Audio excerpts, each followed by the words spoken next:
Selamünaleyküm.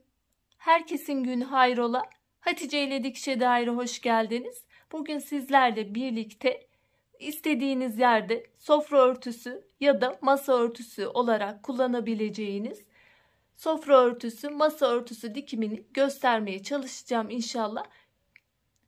Kumaş olarak dak keten kullanacağım. Kenarları güpürlü olacak. Eğer masa örtüsü olarak kullanacaksanız masanızın eninden ve boyundan 50 santim fazla kumaş almanız gerekiyor. Bu da masanızın kenarlarından 20-25 santim sarkma payı olacaktır. Sofra örtüsü olarak kullanacaksanız bunların ölçüleri de kendi isteğinize bağlı. Dak kumaşların eni 180 santim oluyor. Ben burada kare bir şekilde yapacağım. 180'e 180 olarak kullanacağım. Ama siz 1,5'a 1,5, 1,60'a 1,60, 1,70'e 1,70 ya da burada benim kullandığım gibi 1,80'e 1,80 olarak büyük boy olarak da kullanabilirsiniz. Daha da kullanışlı oluyor. Kumaş enlerini değerlendirebilirsiniz. Kare olması şart mı? Hayır. Dikdörtgen şeklinde de yapabilirsiniz. İsteğinize bağlı. Başlamadan önce kanalıma ücretsiz bir şekilde abone olup yandaki zili de aktif hale getirirseniz yüklediğim tüm videolardan haberdar olabilirsiniz. Ayrıca bizi Instagram'dan Hatice ile hesabından da takip edebilirsiniz. Oradan da isteklerinizi ulaştırabilirsiniz. Elimizden geldiği kadar yardımcı olmaya çalışıyoruz. Şimdi çalışmamıza geçelim.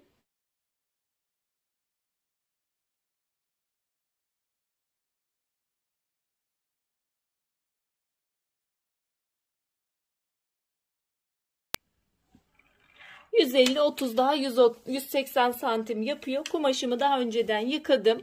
Kumaşım dak kumaş.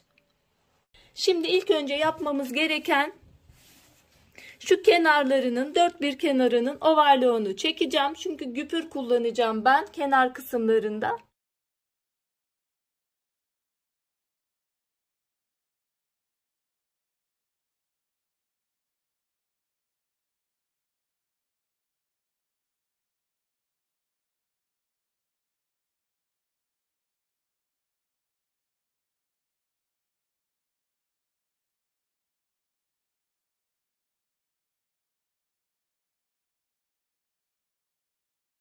Kenarların temizlemesini yaptıktan sonra overlock'unu çektikten sonra güpür işlemine geçiyorum.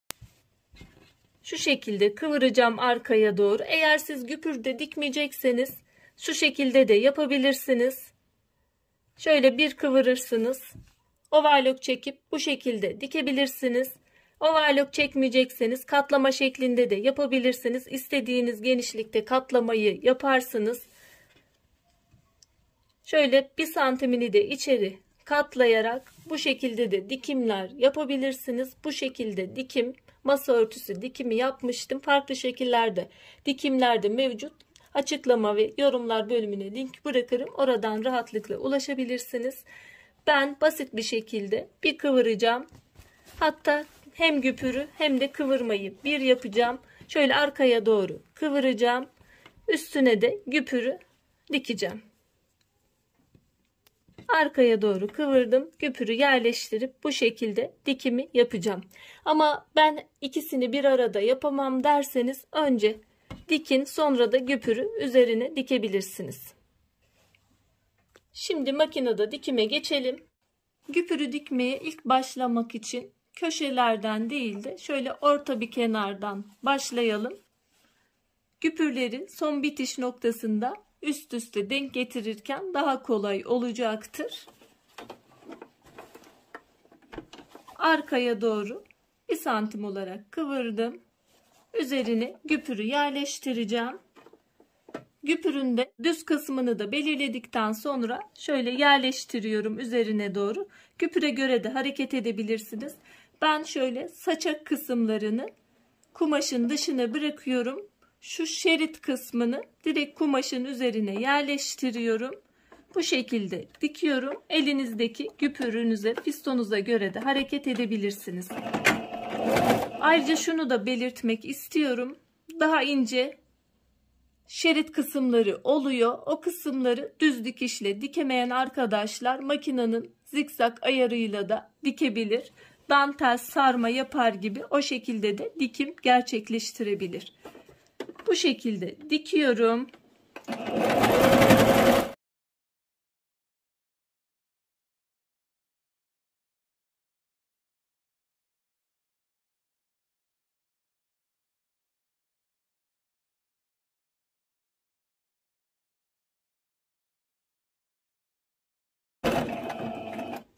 Şöyle köşeye tam gelmeden burada kıvırdığımız gibi burada da kıvırıyorum.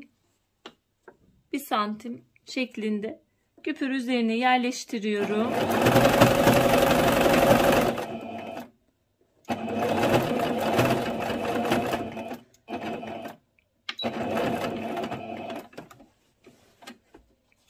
Arkaya doğru kıvırdım. Küpürü şöyle yakına çıkarıyorum. Köşe kısmını şöyle bir çaprazlama yapıyorum. Küpürünüze göre de hareket edebilirsiniz.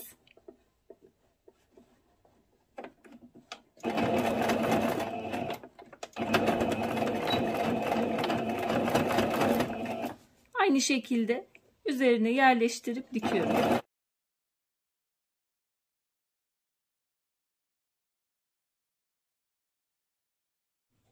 Bitiş kısmına geliyorum. Sona geldiğimizde birbirini tamamlayarak şöyle üst üste birbirine üst üstüne yerleştirerek bu şekilde getirmeye çalışalım.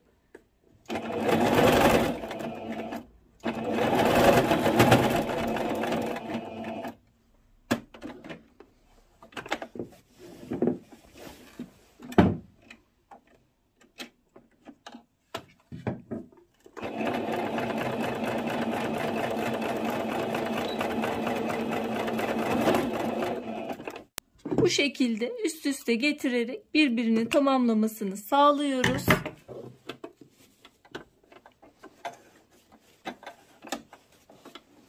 Şu şekilde göstereyim. Üst üste yerleştirdik. Ve bu şekilde birbirini tamamlamış oldu. Çalışmayı bitirdim. Küpürümüzü dikmiş olduk.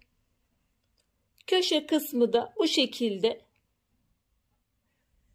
Umarım faydalı bir çalışma olmuştur. Yapmak isteyen, denemek isteyen arkadaşlara kolaylıklar diliyorum. Allah'a emanet olun. Hoşça kalın. Sağlıcakla kalın.